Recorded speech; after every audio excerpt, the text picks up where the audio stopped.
Velokostrelstvo sem se izbral zaradi tega, ker je to precej psihičen šport in je zelo povezan z umom in pač s svojimi mislimi, ne pa toliko s fizično napornostjo. Velokostrelstvo sem srečal, ko sem odhajal domov iz šole in ko sem zagledal to, se mi je zdelo zelo zanimiv šport in sem želel že takrat, da bi to izpopolnjeval vse življenje.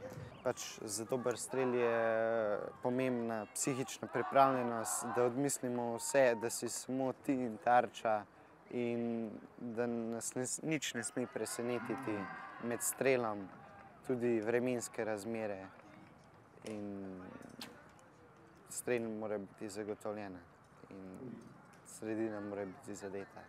Ko stopim na strelno linijo, globoko vdihnem, zamižim in naredim tisti strel, ki mora biti 100%.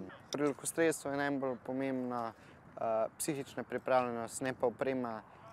Tudi tehnika je zelo pomembna, saj če je strel lepo ustreljen, mora biti sredina zadeta, ker lok vedno dela enako in ga ti upravljaš. Ponosen sem na ekipne dosežke na Evropskem mladinskem prvenstvu na Danskem in na Evropskem mladinskem pokalnem prvenstvu v Poreču.